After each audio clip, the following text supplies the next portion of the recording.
माझं नाव सुवर्ण आहे. मी माझं काम करत होते, तेव्हा अचानक गल्लीत पापड विकणारा आला. माझ्या मुलीला पापड खाण्याची खूप आवड होती. ती अनेकदा घरातही पापड बनवून खायची. ती स्वतःच घरातून बाहेर गेली. त्या दिवशी आमच्या घरची मोलकरीणही आली नव्हती. मी माझ्या मीटिंगमध्ये व्यस्त होते. जशी माझी मीटिंग संपली, मी दरवाजा उघडून पाहिलं की ती कुठे गेली आहे. पापड घेऊन तर ती आतापर्यंत यायला हवी होती, पण ती मला कुठेच दिसली नाही. 2 तास उलटून गेले होते. तिचा काहीच पत्ता नव्हता. मी अनेक महिने माझ्या मुलीचा शोध घेत राहिले. पण मला तिचा कुठे शोध लागला नाही. पोलिसातही तक्रार नोंदवली होती. आपल्या नातेवाईकांनीही सांगितले की माझ्या मुलीचा शोध घ्या आणि स्वतःही तिला वेड्यासारखी शोधत होते. दिवस जात राहिल्याने माझ्या मुलीची तडफड माझ्या हृदयात बसत गेली. लोक मला प्रश्न विचारतील म्हणून मी अनेक दिवसांपासून शरमेपोटी स्वतःला घरात कोंडून ठेवलं होतं. तुझी मुलगी गेली तर गेली कुठे? तू तिची काळजी का घेतली नाहीस? अनेक दिवस उलटून गेल्यावर जेव्हा मी माझ्या मनाला सांत्वन देण्यासाठी आणि थोडं समाधान मिळवण्यासाठी घरातून बाहेर पडले आणि बाजाराच्या रस्त्याकडे जाऊ लागले, तेव्हा अचानक माझी धडक एका लहान मुलीशी झाली. तिचा चेहरा हुबेहूब माझ्या मुलीसारखाच होता. ती माझ्याजवळ आली आणि म्हणाली की "आंटी थोडे पैसे द्या." ती निष्पाप मुलगी मान खाली घालून उभी होती. मला समजत नव्हतं की मी बोलण्याची सुरुवात कुठून करू? तिच्याशी कशाप्रकारे प्रश्नोत्तरे करू? कसं विचारू की "तू माझी मुलगी आहेस?" पण ती मुलगी तर तिच्या जागी उभीच राहिली. आणि मग तशी तिची नजर माझ्यावर गेली तशी ती आश्चर्यचकित झाली आणि तिने मला पाहताच पळायला सुरुवात केली. मी जशी तिच्या मागे धावले तेव्हा हे पाहून माझ्या पायाखालची जमीनच सरकली की माझी मुलगी असं कसं करू शकते? ती एक निष्पाप मुलगी होती. तिच्याकडून एवढी मोठी चूक कशी काय होऊ शकते? ही चूक तिने स्वतः केली होती का कोणी तिला चुकीत सामील केलं होतं? माझा तर माझ्या डोळ्यांवर विश्वासच बसत नव्हता आणि मी देवाकडे प्रार्थना करत होते की हा दिवस पाहण्यापूर्वी मी मेले का नाही? काय याच दिवसासाठी मला जिवंत ठेवलं होतं? माझ्या डोळ्यात अश्रू होते. माझी मुलगी तर तिथून कशीबशी पळून गेली होती. पण दुसऱ्या दिवशी जेव्हा ते पोहोचले, तेव्हा तिथे एक दुसरीच मुलगी उपस्थित होती. मी तिला माझ्या ताब्यात घेतलं. ती वारंवार रडत होती आणि सांगत होती की "आंटी मला सोडून द्या." पण मी तिला म्हणाले की "मी तुला एकाच अटीवर सोडेन. जर तुला जायचं असेल तर मला वचन दे आणि सांग की तू कुठून आली आहेस आणि इथे का उभी आहेस आणि कोणाकोणाला ओळखतेस?" ती म्हणाली की "ठीक आहे, मी तुमच्यासमोर हात जोडते. मला जाऊ द्या. मी कोणाला काहीही सांगणार नाही." जेव्हा मी तिच्याकडे हात पुढे केला तेव्हा ती रडत आणि हैराण नजरेने माझ्याकडे पाहत होती आणि मग म्हणू लागली की "जर तुम्ही मला माझं काम करू दिलं नाही, तर मी तुमच्या मालकाला खोटं सांगेन की तुम्ही मला सर्व सत्य सांगितलेलं आहे." तर ती घाबरून लगेच रडू लागते आणि म्हणते की "नाही, नाही, मी तुम्हाला काही सांगणार नाही. तुम्ही खोटं बोलत आहात." ती मुलगी साधारण 7 वर्षांची होती, पण ती ज्या प्रकारे बोलत होती त्यावरून मला स्पष्ट समजत होतं की कशा-कशा प्रकारे तिला घाबरवलं गेलं आहे. तिला ट्रेनिंग दिलं गेलं आहे आणि तिला चांगल्या प्रकारे समजावून सांगितलं आहे की लोकांशी कशाप्रकारे बोलायचं आहे, त्यांना कसं हाताळायचं आहे. या मुलीवर वाईट प्रकारे दबाव टाकला गेला आहे. मी पुढे काहीही बोलले असते तर मला माझं काम करायला वेळ लागला असता. म्हणूनच मी शांत राहिले आणि मग मी लगेचच माझ्या पर्समधून एक छोटीशी चिप काढली आणि ट्रॅकर म्हणून त्या मुलीच्या कपड्यांवर चिकटवली. ही मी काही दिवसांपूर्वीच अमेरिकेहून मागवली होती.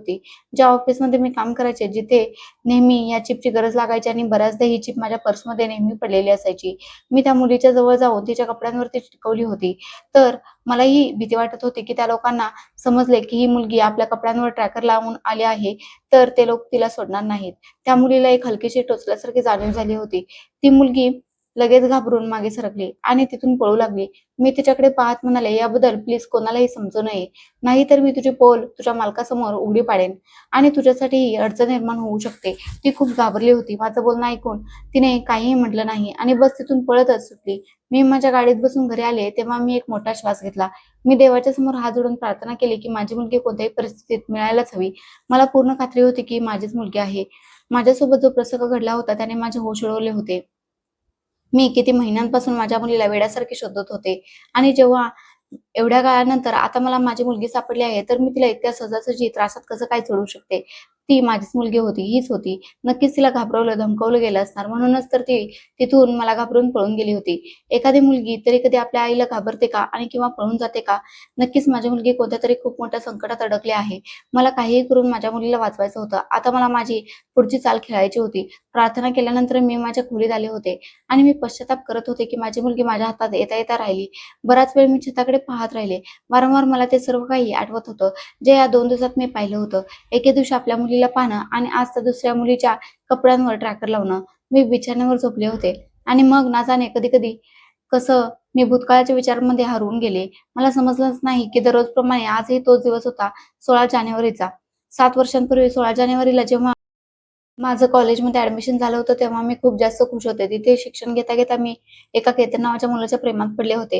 हे प्रेम दोन्ही बाजूने खोल होते की नाही हे तर मला माहीत नाही. त्यावेळी आम्ही दोघेही तारुण्याच्या उंबरठ्यावर पाऊल ठेवून चुकलो होतो आणि तरुण मुलं-मुली प्रेमासाठी त्यावेळी कोणतेही पाऊल उचलायला तयार होतात. त्यांना आपल्या प्रेमापुढे कोणी दिसतच नाही. मी जेव्हापासून जन्म घेतला होता तेव्हापासून माझ्या डोळ्यात एक स्वप्न होतं. मला यशस्वी व्हायचं होतं. माझ्या वडिलांचा तर लहानपणीच मृत्यू झाला होता. घरात माझी आई होती, 2 भाऊ होते. दोन्ही भावांनी मला खूप प्रेम दिलं होतं. त्यांच्या लाडाप्रेमाने कदाचित मला बिघडवून टाकलं होतं. कारण मी त्यांना जसं सांगायचे ते तसंच करायचे आणि जर त्यांनी माझं ऐकलं नाही, तर माझा हट्ट मर्यादेपलीकडे वाढायचा आणि मग हा हट्ट बालपणापासून तारुण्यापर्यंत पोहोचला. मी माझे निर्णय स्वतः घेऊ लागले. मला माझी सर्व कामे स्वतः करायला आवडायचं. मी अभ्यासात नेहमीच हुशार होते. जसजशी मी मोठे होत गेले, तसतसं मी अभ्यासातून हे जाणलं, की प्रत्येक स्त्रीने स्वतःच्या पायावर उभं राहिलं पाहिजे. प्रत्येक स्त्रीने दुसऱ्यांवर ओझं बनू नये. कारण आपल्या समाजात अनेकदा मुलींवर अत्याचार जास्त होतात. लग्नापूर्वी आई-वडिलांना चिंता असते, की लवकरात लवकर मुलीचं लग्न व्हावं आणि लग्नानंतर सासरचे लोक तिला ओझं समजू लागतात आणि जर कुठे मुलगी विधवा झाली किंवा घटस्फोटीत झाली, तर मग हेच ओझं तिच्या माहेरी येतं. तिचे घरचे लोक तिला सासरच्या लोकांपेक्षाही मोठं ओझं समजू लागतात. त्यांना वाटतं, की मुलगी लग्नापूर्वी तर एवढं मोठं ओझं नव्हती, पण आता ही विधवा झाली आहे, तर काहीही करून हिला आपल्या घरातून काढावं लागेल. कमी वयातच मी खूप लवकर समजूतदार झाले होते आणि हीच माझी सर्वात मोठी चूक होती. कदाचित मी इतक्या लवकर समजूतदार व्हायला नको होतं. तरीही जेव्हा माझी भेट केतनशी झाली होती, तेव्हा मी खूप खुश होते. केतन माझ्यावर खूप प्रेम करायचा. आम्हा दोघांमध्ये खूप चांगला समजूतदारपणा होता. आम्ही दोघेही एकमेकांना चांगल्या प्रकारे समजू लागलो होतो. मी एका मध्यमवर्गीय कुटुंबातील होते. माझ्या कुटुंबाचा विचार खूप वेगळा होता. माझ्या घरात नेहमी तेच व्हायचं जसं मी म्हणायचे. माझे भाऊ आणि माझ्या आईने कधीही माझ्यावर कोणतीही बंदी लादली नव्हती. जरी जोपर्यंत मी आणि केतन रिलेशनशिपमध्ये होतो, त्यानेही कधी माझ्यावर कोणती बंदी घातली नव्हती. आमचं आयुष्य अगदी व्यवस्थित चालू होतं. मी माझ्या अभ्यासावरही खूप लक्ष द्यायचे. आम्हा दोघांचं शिक्षण सोबतच पूर्ण झालं, तेव्हा आम्ही लग्न करण्याचा निर्णय घेतला. केतनबद्दल मी चांगल्या प्रकारे जाणून होते. केतन स्कॉलरशिपच्या माध्यमातून आपलं शिक्षण पूर्ण करून चुकला होता. माझ्या घरच्या तुलनेत त्याच्या घरची परिस्थिती खूपच हलाखीची होती. जेव्हा मी त्याच्यावर प्रेम करत होते, तेव्हा त्याच्या प्रेमात बुडालेले होते. त्यामुळे मला त्याच्या आर्थिक परिस्थितीशीही काही घेणं-देणं नव्हतं. तो एक मामुलीशी नोकरी करायचा. काही हजार रुपये महिन्याची त्याची पगारी होती. मी नेहमीपासून हेच विचार केला होता, की माझं शिक्षण पूर्ण होताच मी जॉब करेन. पण जेव्हा मी प्रेमात पडले, तेव्हा माझ्या करिअरबद्दलच विसरून गेले होते. माझ्या लग्नापूर्वी माझ्या दोन्ही भावांचं लग्न झालं होतं, कारण मी त्यांच्यापेक्षा वयाने लहान होते. आता माझ्या वहिनी घरात आल्या होत्या. 2 महिन्यांचा परिवार वाढला होता. केतन माझं शिक्षण पूर्ण होताच केतनचं म्हणणं होतं, की आपण दोघांनी लग्न करून घ्यायला हवं. तरी माझ्या मनात ही गोष्ट होती, की मला आधी नोकरी करायची आहे. ही गोष्ट केतनशी बोलले नाही आणि विचार केला, की केतनला तर आधीपासूनच माझ्या विचारांबद्दल आणि मताबद्दल माहीत आहे. असंही होऊ शकतं, की मी लग्नानंतर जॉब करू शकेन. सध्या तरी आम्ही दोघांनी आधी एक व्हायला हवं. नंतर आपण जॉब वगैरे बद्दल विचार करायला हवा. मी आणि केतनने आपापल्या कुटुंबाशी आम्हा दोघांबद्दल बोललो होतो. मी सुंदर होते, शिकलेली होते. केतन आपल्या आई-वडिलांचा एकुलता एक मुलगा होता. त्यामुळे आई-वडिलांची जबाबदारीही त्याच्यावरच होती आणि त्याच्या एवढ्या कमी पगारात त्याला आपल्या आई-वडिलांच्या औषधांचा खर्च, घरच्या रेशनचा खर्च आणि बाकीचे सर्व खर्चही स्वतःच पाहावे लागत होते. सर्व काही माहीत असूनही मी त्याच्यासोबत लग्न करण्याचा निर्णय घेतला होता. त्याच्या घरच्यांनी तर मला पाहताच होकार दिला होता, पण माझ्या भावाने आणि आईने नकार दिला होता. त्यांचं म्हणणं होतं, की ज्या प्रकारचा तू विचार करत आहेस, ज्या प्रकारची तुझी मतं आहेत, केतन त्या प्रकारचा अजिबात नाही. कारण तुला तुझं आयुष्य मनमोकळेपणाने जगायचं आहे. जसे की तू केतनबद्दल सांगत आहेस, की केतनवर त्याच्या आई-वडिलांची जबाबदारी आहे आणि तो आपल्या आई-वडिलांचा एकुलता एक मुलगा आहे आणि काही हजार रुपयेच कमवतो. तर तू इथून राहून तुझ्या मर्जीचं करतेस, तुझ्या मर्जीचं खातेस. जे तुझं मन करतं तू तेच करतेस. तिथे जाऊन कदाचित तुला तुझ्या पतीच्या हिशोबाने चालावं लागेल. मी म्हणाले, "मम्मी, मी लव्ह मॅरेज यासाठी करू इच्छिते जेणेकरून पुढे जाऊन मला कोणताही त्रास होऊ नये. केतन माझ्याबद्दल सर्व काही जाणतो. त्यामुळे मी लग्नानंतर त्याला जे काही सांगेन तो माझ्यासाठी करेल." माझ्या भावाने, वहिनीने, माझ्या आईने मला खूप समजावलं, पण मी त्यांचं काही ऐकलं नाही आणि मी केतनशी लग्न करण्याचा हट्टच धरला. मग अखेरीस माझं आणि केतनचं लग्न झालं. मी जेव्हा त्याच्या घरी सासरी आले, तेव्हा मी पाहिलं, की त्याचं घर खूपच लहान होतं. आमच्या घरापेक्षा खूप लहान होतं. या गोष्टीमुळे मला कोणताही प्रॉब्लेम नव्हता. पण लग्नाचे 2 दिवस उलटून गेल्यानंतरही त्याच्या आईने मला सांगितलं, की "मुली, तुला इथे येऊन 2 दिवस उलटून गेले आहेत. तसं तर नवीन नवरी दुसऱ्या दिवसापासूनच स्वयंपाकघरात सांभाळायला येते. तिला पहिला स्वयंपाक बनवायचा असतो. पण 2 दिवसांपासून तू काहीच काम केलं नाहीस. काहीच हरकत नाही. मला या गोष्टीबद्दल कोणतीही तक्रार नाही. आता हे घर तुझं आहे. आम्हालाही तुझ्याकडून खूप साऱ्या अपेक्षा आहेत. आता तू हे घर सांभाळ." हे ऐकताच माझे होशच उडाले. मला माझ्या सासूच्या बोलण्यावर खूप राग आला होता. पण मी त्यांना काही बोलले नाही. रात्री जेव्हा केतन ऑफिसमधून घरी आला, तेव्हा मी त्याच्या आईची तक्रार सांगण्यासाठी गेले. मी म्हणाले, "मी तुझ्या घरात मोलकरणीचं काम करायला आलेली नाही. तुझी आई आधीही या घरात काम करायची ना, तर आता काय प्रॉब्लेम झाला आहे? त्यांना या घरात काम करण्यात. केतनने सुरुवातीला तर मला या गोष्टींवर काहीही म्हटले नाही. तो शांतपणे माझं बोलणं ऐकत राहायचा. पण जसे दिवस जात होते तसतसं मी पाहिलं की केतन आपल्या आई वडिलांचा खूप लाडका होता. त्यांच्या विरोधात कोणतीही गोष्ट ऐकू शकत नव्हता. त्याचं माझ्यावरही प्रेम होतं, त्यामुळे माझं बोलणं शांतपणे ऐकून घ्यायचा आणि आपल्या आई वडिलांनाही काही बोलत नसे. पण मी बऱ्याचदा हे नोटीस केलं होतं की त्याची आई त्याला नेहमीच माझी तक्रार करत राहायची. माझी सासू आजारी राहायची. मी शेजारच्या एका बाईकडून ऐकलं होतं की जेव्हा तू या घरात नव्हतीस तेव्हा तुझा नवरा घरची सर्व कामे करून ऑफिसला जायचा. तुझी सासू बहुतांश वेळा आजारी असते. त्याला आपल्या आई वडिलांची खूप काळजी आहे, त्यामुळे तो त्यांचीही सेवा करायचा. ऑफिसचंही काम करायचा आणि घरची कामेही करायचा. ही गोष्ट ऐकून मला खूप राग आला होता. तरी मला या गोष्टींशी काही घेणं देणं नव्हतं. माझ्यावर नेहमी चिडचिडेपणा स्वार असायचा. दिवसेंदिवस त्याच्या आईचा दबाव माझ्यावर आणखी वाढत चालला होता, की तू सगळी घरची कामं कर. तू तर पूर्ण दिवस खोलीतच असतेस. मोबाईल वापरत राहतेस. मला घरची कामे अजिबात करायची नव्हती. कधी माझ्या आईनेच माझ्याकडून घरची कामे करून घेतली नव्हती, तर मी ते का करू? माझ्या नवऱ्याची पगार तर एवढा नव्हता. मी विचार केला, की मी माझ्या नवऱ्याला संसारात हातभार लावू शकते. मी एक आता जॉब करते. मग जे पैसे येतील त्यातून मी एक मोलकरीणही ठेवू शकेन. मग माझी सासूही शांत होईल. ही कल्पना चांगली होती. मी केतनशी जेव्हा नोकरीबद्दल बोलले, तेव्हा त्याने लगेच नकार दिला, की "मी तुला कधीही नोकरी करण्याची परवानगी देणार नाही. आता तू माझ्या घरात आहेस. मी तुझ्यासाठी खूप मेहनत करतो आहे. तुझी प्रत्येक इच्छा पूर्ण करतो. मग तुला काय गरज आहे नोकरी करण्याची?" मी त्याला शेवटी सांगून टाकले, की मी काय विचार करून ठेवला आहे. मी नोकरी करेन तर या घरात मोलकरीणही येईल. मग तुझ्या आईला माझ्याकडून कोणताही त्रास होणार नाही. तो म्हणाला, की "तुझा विचार खूपच निरर्थक आहे. यापुढे माझ्याशी नोकरी करण्याबद्दल कधी बोलू नकोस. एका मुलीचं जेव्हा लग्न होतं तेव्हा तिला जाऊन तिचं सासरचं सांभाळायचं असतं आणि तू तर घरच्या जबाबदाऱ्यांपासून पळ काढत आहेस." पहिल्यांदाच केतनचं असं कठोर वागणं पाहून मी थोडे घाबरले होते. बस मी तेव्हापासूनच ठरवून टाकलं होतं, की मला आता केतनसोबत राहायचं नाही. त्याचे आई-वडील आणि तो स्वतःही हेच इच्छितो, की मी या घरची मोलकरीण बनून राहावं. पण मी तसा विचार केला नव्हता. मी एके दिवशी माझ्या भावाला फोन करून सांगितलं, की मी सामान घेऊन तिथे येत आहे. मला इथे राहायचं नाही. माझे दोन्ही भाऊ घाबरले आणि म्हणू लागले, की "का येत आहेस? तू तुझ्या मर्जीनेच तर लग्न केलं होतंस. काय झालं आता? तुझ्या नवऱ्याशी काही वाद झाला आहे का?" मी जेव्हा त्यांना कारण सांगितलं, तेव्हा त्यांनी उलट मलाच ओरडले आणि म्हणू लागले, की "चूक तर तुझीच आहे." ते माझी तुलना त्यांच्या पत्नीशी करू लागले. म्हणू लागले, की "बघ तुझ्या वहिनी देखील घर सांभाळत आहेत ना, तसंच तू देखील घर सांभाळ आणि घर सांभाळण्यासाठी तुला घरची सर्व कामे करावी लागतील." मी तेव्हा फोन बंद केला. मी जाणत होते, की या प्रकरणात माझे भाऊ मला पाठिंबा देणार नाहीत. म्हणूनच मी माझ्या पतीपासून वेगळं राहण्याचा निर्णय घेतला. मला वाटायचं, की आमचं लव्ह मॅरेज टिकेल. माझ्या नवऱ्याला एक गृहिणी हवी होती, तर मला एक वर्किंग वुमन बनायचं होतं. याच कारणामुळे आमच्या लग्नाला 3 महिने झाले होते आणि या 3 महिन्यात फक्त 1 महिनाच आम्ही दोघे पती-पत्नी आनंदी राहिले असो. बाकी 2 महिने तर आमच्या लोकांमध्ये पटलेच नाही. मला काम करणारी स्त्री बनायचं होतं आणि माझ्या नवऱ्याची इच्छा होती, की मी घरगुती कामे करावी. तो आपल्या आई-वडिलांकडून हतबल होता. त्यांनाही तो दुःखी करू शकत नव्हता. मी त्याला सांगून टाकलं, की मी तुझ्यापासून वेगळी राहू इच्छिते. त्याने मला म्हणालाही होता, की "तू खूप चुकीचा निर्णय घेत आहेस. सुवर्णा बघ, आपण दोघांनी लव्ह मॅरेज केलं होतं. तुझ्याशी प्रेम निभावण्यासाठी मी देखील तर ॲडजस्ट करत आहे ना, तर तुलाही ॲडजस्ट करावं लागेल." मी म्हणाले, की "मी अशी तशी कोणतीही ॲडजस्टमेंट करणार नाही. मी घरचं कोणतंही काम करणार नाही आणि तू जर मला तुझ्यासोबत ठेवू इच्छितोस, तर मला जॉब करण्याची परवानगी दे. कारण तुझ्या या छोट्याशा घरात खूप सारी कामं आहेत. ही कामं माझ्याकडून होणार नाहीत. माझी इच्छा आहे, की नोकरी करावी, तुझा आधार बनावं, यातही तुझाच फायदा आहे." तो म्हणाला, की "मला अशा फायद्याची कोणतीही गरज नाही." त्यांनी रागात सांगून टाकलं, की "जर तू मला सोडून देऊ इच्छितेस, तर तू जाऊ शकतेस. कारण मी तुला देखील अडवणार नाही." मग मला त्याचं बोलण्याचं खूप वाईट वाटलं. मी माझं सामान पॅक करून माझ्या माहेरी गेले. तेव्हा तिथे मला अपेक्षेप्रमाणे माझे भाऊ आणि आईकडून ओरडा ऐकायला मिळाला. ओरडून आणि प्रेमाने प्रत्येक प्रकारे त्यांनी मला समजावून सांगितलं, की "तू केतनशी लग्न केलं आहेस आणि तुझ्या पसंतीने केलं आहेस, तर मग तू का हे नातं निभावत नाहीयेस?" पण मी कोणाचंही ऐकणारे नव्हते आणि माझ्या माहेरी आल्यानंतर मी लगेचच जॉबसाठी अप्लाय करून टाकलं होतं. माझे भाऊ, वहिनी आणि आई माझ्यावर नाराजही होते आणि मग ते फक्त नाराजीच दाखवू शकत होते. मला घरातून बाहेर तर काढू शकत नव्हते. त्यामुळे मग ते लोकही शांत झाले आणि त्यांनी मला माझ्या परिस्थितीवर सोडून दिलं. मी जॉब करायला सुरुवात केली तेव्हा केतनचा मला फोन दिला. तो म्हणाला, की "अजूनही तू माझी पत्नी आहेस. अजूनही माझा तुझ्यावर हक्क आहे. तू जॉब कसा काय सुरू केलास?" मी म्हणाले, "मी तुझ्या घरातून बाहेर पडले आहे. त्यामुळे तुला माझ्यावर कोणताही हक्क नाही. तू ही गोष्ट विसरत आहेस, की मी एका स्वतंत्र विचारांची मुलगी आहे आणि तू माझ्याबद्दल आधीपासून जाणत होतास. तरीही तू लग्नानंतर माझ्याबद्दल विचार केला नाहीस." केतनने मला समजवण्याचा खूप प्रयत्न केला, पण मी त्याचं काहीच ऐकलं नाही. मी विचार करायचे, की हे जग खूप धोकादायक आहे. माणसाला जर पुढे आयुष्य जगायचं असेल, तर पती-पत्नी दोघांनीही कमवायला हवं. जर असं झालं नाही, तर मग फक्त एकच व्यक्ती आयुष्यभर त्रास सहन करत राहतो आणि मग विनाकारण दुसऱ्या व्यक्तीला माहितीही गुजारावा करावा लागतो.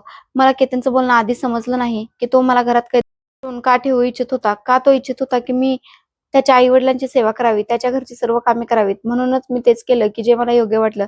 मी त्याचं घर सोडून आले होते. माझं सर्व सामानही घेऊन आले होते आणि आता मी निर्णय घेतला होता, की मी आता इथे परत जाणार नाही. मी प्रत्येक कामात अगदी परफेक्ट होते. त्यामुळे मला लवकरच चांगला जॉब मिळाला.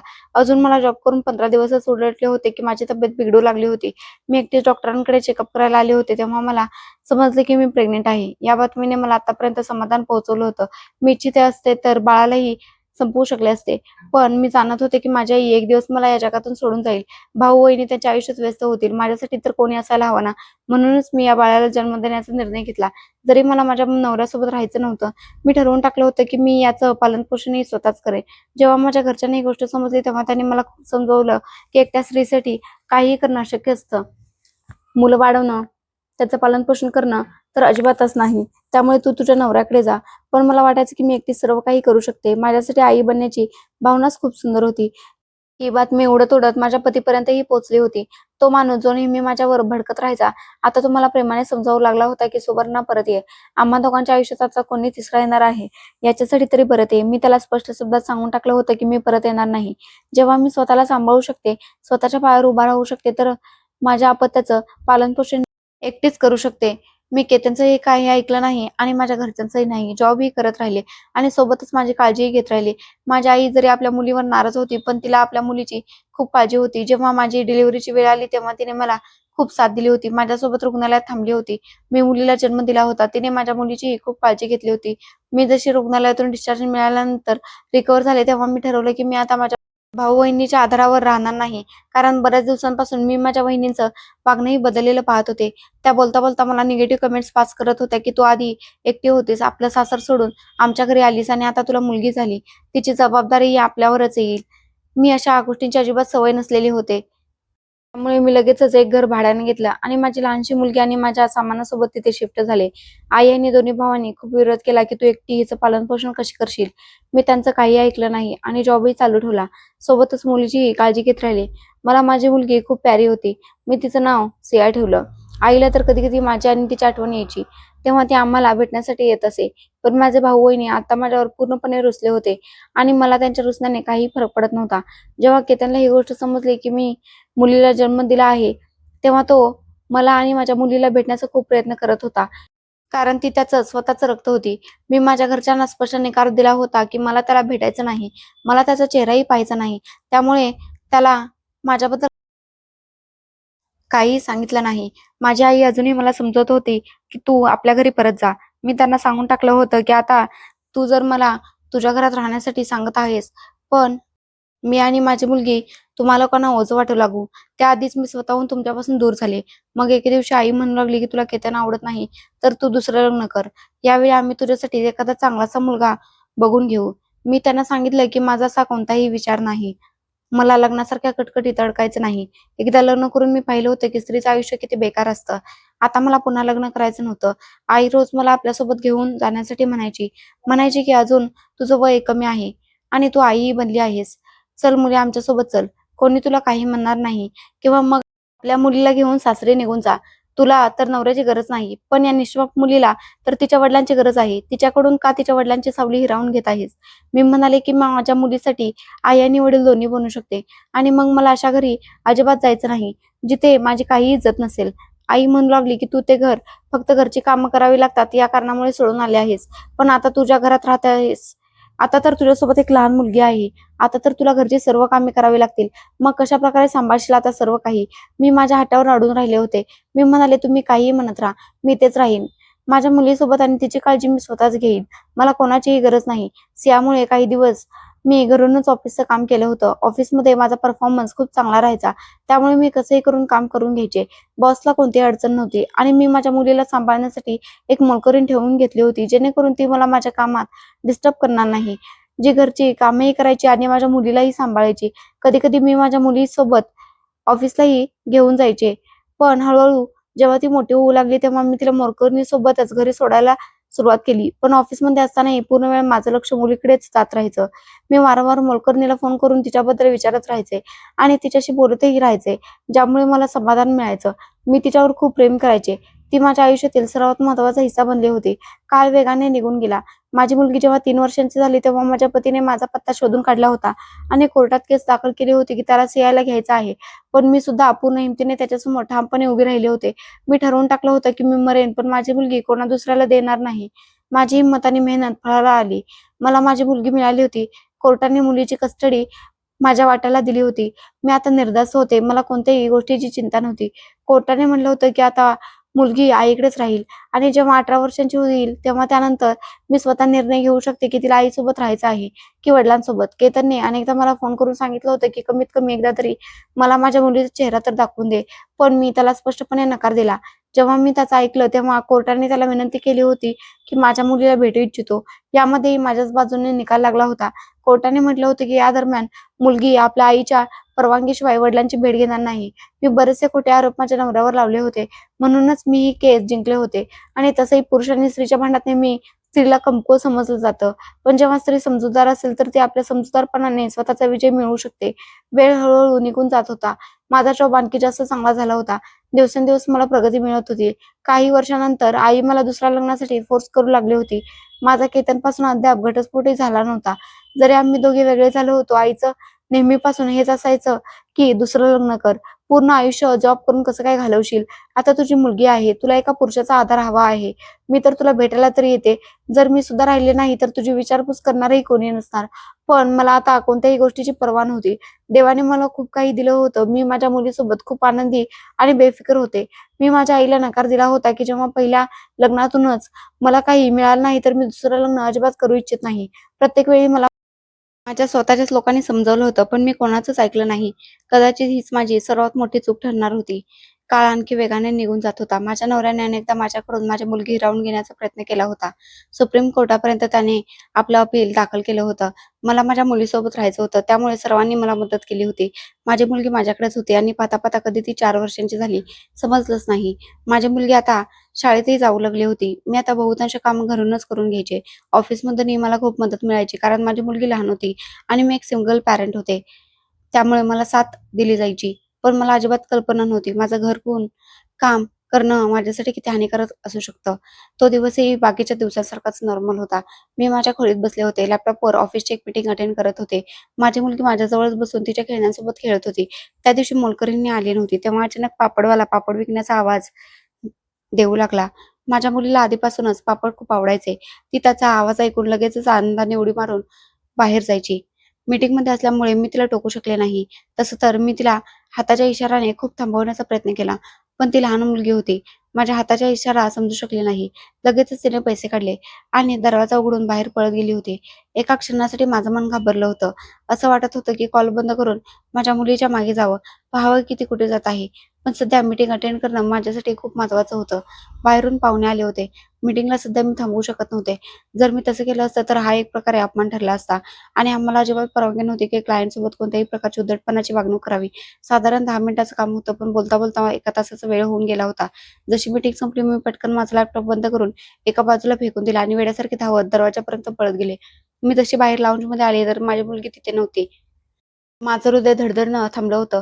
मी लगेच तिच्या खोलीत जाऊन पाहिलं तर ती तिथेही नव्हती. मी बाहेर आले तेव्हा पूर्ण गल्ली सुनसान पडलेली होती. असं वाटत होतं जसं माझं हृदय आताच बाहेर येईल. मी 4 दिशांना नजर फिरवून पाहिलं होतं, पण माझी मुलगी मला कुठेच दिसत नव्हती. दुपार होत होती म्हणून गल्ली सुनसान होती. मी चारी बाजूला लोकांच्या घराचे दरवाजे ठोठावले. त्यांना माझ्या मुलीबद्दल विचारलं पण कोणालाही काहीच माहीत नव्हतं. इथपर्यंत की मोहल्ल्यातल्या काही लोकांनी पत्ता शोधण्याचा प्रयत्न केला होता. मी आईला फोन करून माझ्या त्रासाबद्दल त्यांना सांगितलं होतं. ते लोकही येणार होते. मी गल्लीतच माझं डोकं धरून बसले होते. ही माझ्याकडून किती मोठी चूक झाली होती. ऑफिसच्या मीटिंगमुळे मी माझ्या मुलीला गमावून बसले होते. हा विचार माझ्या डोक्यात येताच माझा श्वास कोंडू लागला होता. कितीतरी घटना मी ऐकल्या होत्या. लहान मुलं किडनॅप होत आहेत.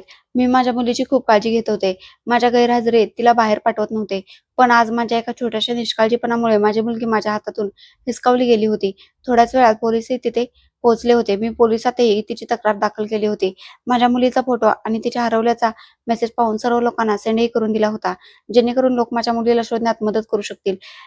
मी प्रत्येक प्रकारे मेहनत करत होते, पण सर्व काही व्यर्थ गेलं होतं. मला अजिबात समजत नव्हतं की मी आणखी काय करू ज्यामुळे मला माझी मुलगी मिळेल. मी खूप रडत होते. माझ्याकडे माझा एकुलता एक आधार माझी मुलगीच होती. जर तिला काही झालं तर मी काय करेन? हा विचार माझ्या डोक्यात येताच माझं डोकं दुखून फुटत होतं. मला माहित होते की जर या गोष्टीची खबर केतनपर्यंत पोहोचली तर तो नक्कीच पुन्हा कोर्टात अपील करेल आणि मुलीला मिळवण्याचा प्रयत्न करेल. पण मी सिंहाशिवाय आता जिवंत राहू शकत नव्हते. थोड्या वेळानंतर सर्व लोक जाऊ लागले होते. पोलिसांनी मला हिंमत दिली होती की तुम्ही बेफिकीर राहा. आम्ही प्रत्येक प्रकारे तुमच्यासोबत आहोत आणि तुमच्या मुलीला शोधण्याचा प्रयत्न करत आहोत. माझं मन सांगत होतं की काही ना काही गडबड नक्कीच आहे. माझी मुलगी कुठे गेली होती? तिला किडनॅप केलं गेलं होतं की मग ती कोणत्या मित्रासोबत गेली? ही गोष्ट मला अजिबात समजत नव्हती. रात्रीच्या 12 वाजेपर्यंत मी दरवाजावर बसून राहिले, रडत राहिले, माझ्या मुलीची वाट पाहत राहिले. माझी आई वारंवार मला आत बोलावत होती, पण माझं मन सांगत होतं की माझी मुलगी आसपासच आहे, फक्त माझ्यासमोर येत नाही. मला तिची मर्यादेपेक्षा जास्त चिंता वाटू लागली होती की ना जाणे तिने काही खाल्लं असेल की नाही. दुपारच्या वेळेस सुद्धा तिने फक्त एक सँडविचच खाल्लं होतं. काही दिवसांपासून तिची तब्येतही ठीक नव्हती आणि आता या काळात तिचं गायब होणं मला खूप त्रास पोहोचत होतं. वेळ निघून चालला होता. रात्रीची आता सकाळ होऊ लागली होती. आई माझ्याजवळ आली होती आणि माझे खांदे पकडून मला हलवत म्हणू लागली की कुठेपर्यंत तू इथे बसून राहशील. तुझ्या बसून राहण्याने तुझी मुलगी कधीही इथे परत येणार नाही. चल आत चल. पण माझं मन अजिबात बेफिकीर नव्हतं. मी आईकडे पाहत म्हणू लागले की मी कुठेही जाणार नाही. मी इथेच राहीन. मला माहित आहे की माझी मुलगी इथेच कुठेतरी आहे आणि ती येईल. तुम्ही टेन्शन घेऊ नका. पण माझी आई मला जबरदस्ती खेचून आत घेऊन आली होती आणि मला सोफ्यावर ढकलत म्हणू लागली की तुझी काय अवस्था करून घेतली आहेस? वेडी झाली आहेस का? अशा प्रकारे कोण रडतं? समजूतदारपणाने वाग. मी रडत म्हणाले की मम्मी प्लीज मला माझ्या मुलीला आणून द्या. जर तिला काही झालं तर मी मरेन. तिच्याशिवाय तर माझ्या या जगात कोणीच नाही. माझी आई रागाने म्हणू लागली म्हणूनच तुला सांगितलं होतं की दुसरं लग्न कर किंवा तुझ्या नवऱ्याकडे परत जा निघून. पण तुला जर आमचं बोलणं समजतच नव्हतं. तिचं बोलणं ऐकून मी जोरात ओरडत म्हणाले, की "मी इतक्या गंभीर परिस्थितीतून जात आहे आणि तुला यावेळी अशा फालतू गोष्टी सुचत आहेत. जर माझी मुलगी मला मिळाली नाही, तर मी मरेन. आई, तुझी मुलगी जगू शकणार नाही." असं म्हणत मी तिच्या गळ्यात मिठी मारली होती आणि रडू लागले होते. तर त्या मला सांभाळू लागल्या होत्या. वेळ संथ गतीने निघून गेला. मी एका मोठ्या एजन्सीमध्ये बोलून घेतलं होतं, की मला माझी मुलगी कोणत्याही परिस्थितीत हवी आहे. जॉब करत असल्यामुळे माझे संबंध बरेच चांगले होते. माझ्या ऑफिसचे लोकही मला मदत करत होते. सर्वांनी मला सांगितलं होतं, की "तू काहीही चिंता करू नका. काहीही करून तुमच्या मुलीचा शोध आम्ही घेऊच." पण मला आता कोणताही रस्ता दिसत नव्हता, जिथून मला माझी मुलगी मिळू शकेल. केतनलाही ही बातमी समजून गेली होती. त्याने माझ्या घरी येऊन खूप गोंधळ घातला होता.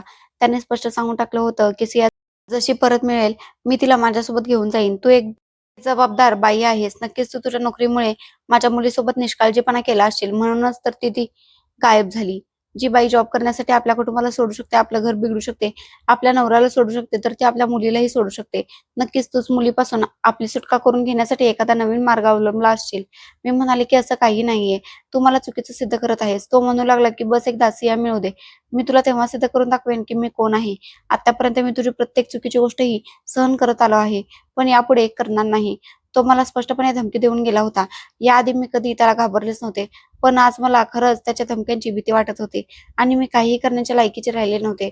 मी हेही ठरवून टाकलं होतं, की मी कोणत्याही परिस्थितीत केतनला माझी मुलगी देणार नाही. माझ्याकडे सुप्रीम कोर्टाचे ऑर्डर्स होते. तो माणूस माझी मुलगी माझ्याकडून हिरावून घेऊ शकत नव्हता. पण जर कोर्टात माझा निष्काळजीपणा सिद्ध झाला, तर मग मला फक्त सियाचीच चिंता होती. ती इतकी लहान होती, ना जाणे ती कुठे गेली होती. मला काही माहीतच नव्हतं. वेळ निघून चालला होता. दिवस आठवड्यांमध्ये आणि आठवडे महिन्यांमध्ये बदलले होते. पण मला माझ्या मुलीचा काहीच पत्ता लागला नव्हता. ऑफिसमध्येही आता मी फक्त नावापुरतीच जायचे. पण पोटाची भूक भागवण्यासाठी मला काम करावंच लागत होतं. तो एक साधारणचा दिवस होता. माझ्या घरचं रेशन संपलं होतं. त्या दिवशी मोलकरीण कोणत्यातरी कामासाठी तिच्या गावी गेली होती.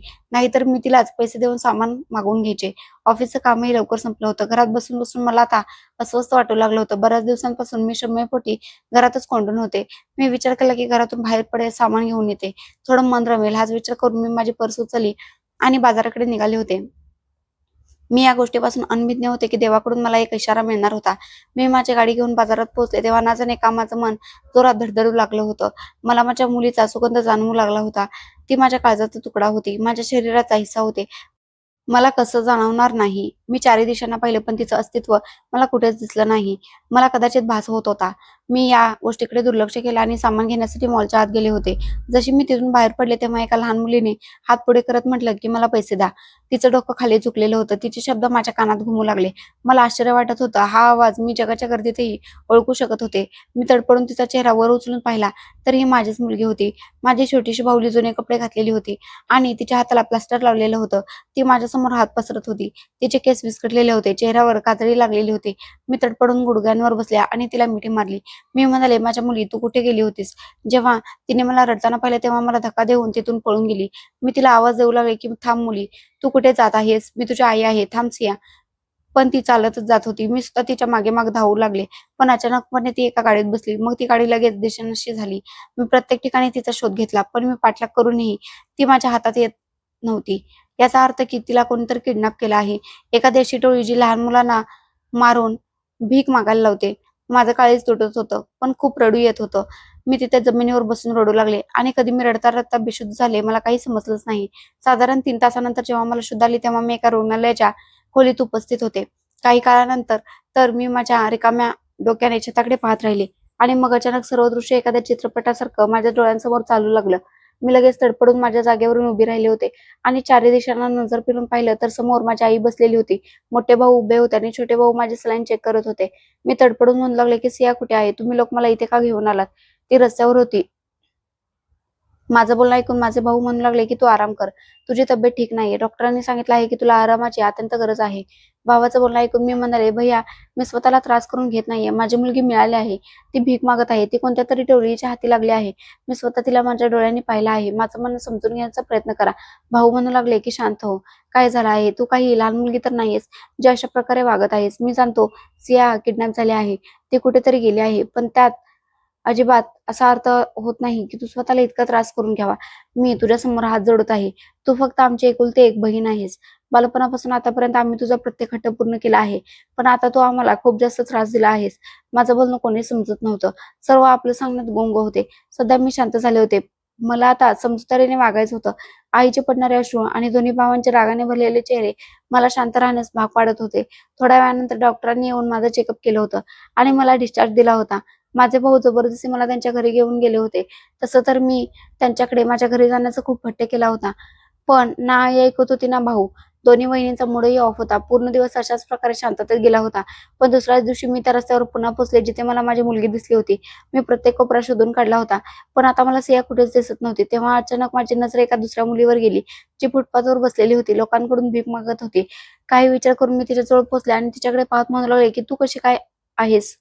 सियाला ओळखतेस? माझ्या प्रश्नावर तिने लगेच माझ्याकडे पाहिलं. तेव्हा तिच्या चेहऱ्यावर आलेल्या घामाने माझ्या प्रश्नावर तिचा रंग उडणे मला या गोष्टींचा इशारा देऊन चुकले होते की ही देखील त्याच टोळीची मेंबर आहे. ती काही बोलेल त्याआधी मी म्हणाले की माझ्यासोबत चल, मी तुझ्यासाठी काहीतरी आणलं आहे. ती लगेच म्हणू लागली की नाही, आम्हाला परवानगी नाहीये, मी इथेच बसेल. माझी आई वाट पाहत असेल.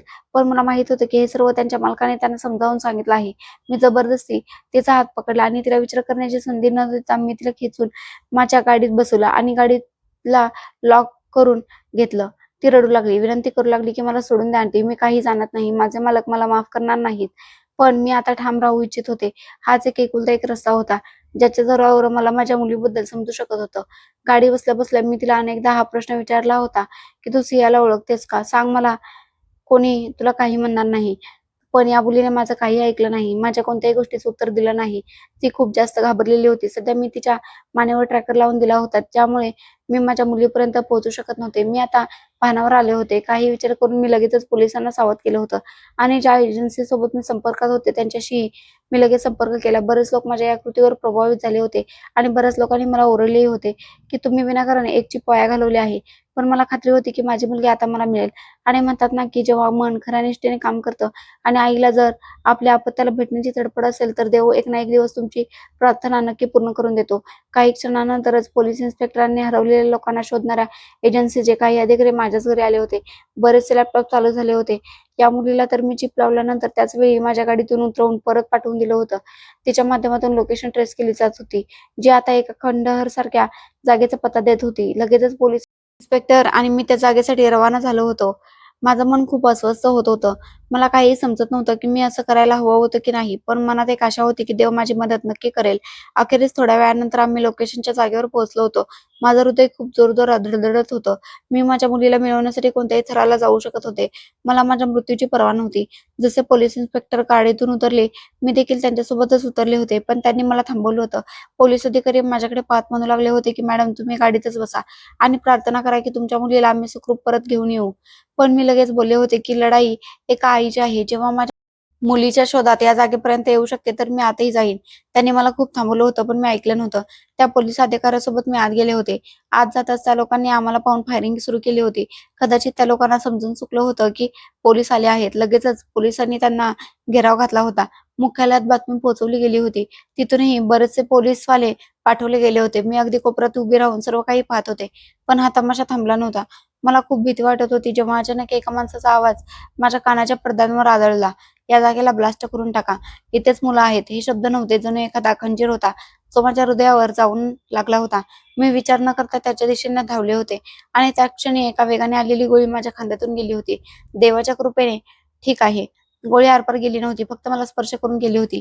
पण त्रासाने माझा जीव जात होता. मी मोठ्या आवाजात सिंहाला हाका मारत होते.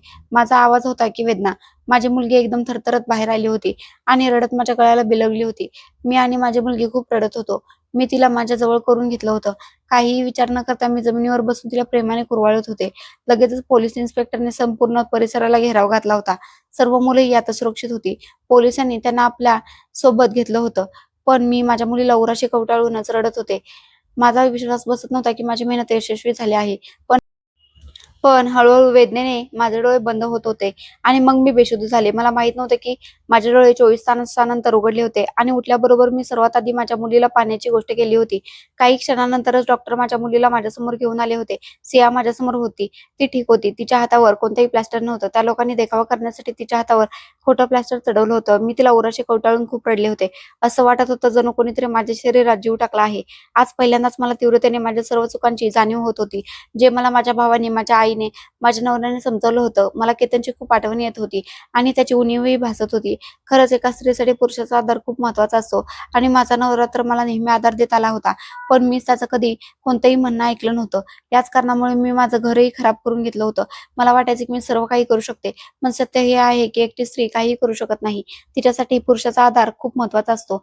मी माझ्या मुलीला नेहमी तिच्या वडिलांपासून दूर ठेवला आणि स्वतःला समजूतदार समजत इतक्या साऱ्या चुका करून बसले, ज्याचा मोबदला मला या रूपात मिळाला होता.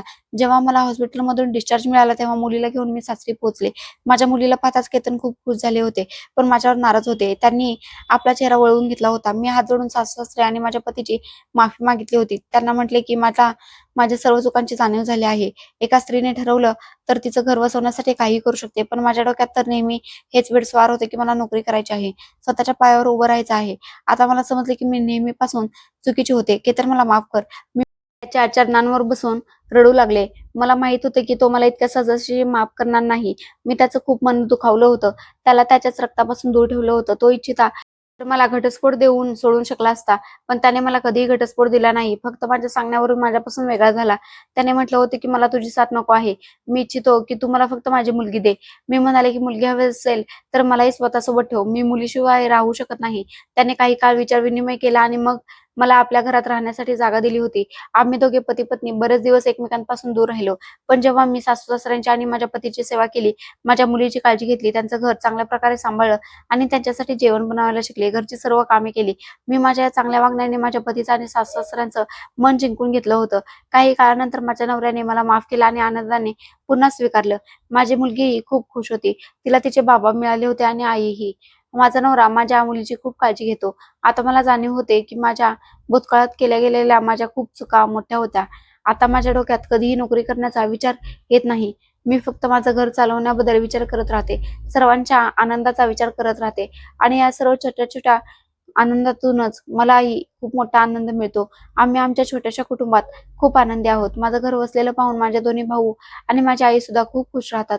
मित्रांनो, मी आशा करते की तुम्हाला आमची कथा आवडली असेल. कथा आवडली असेल तर व्हिडिओला लाईक करा.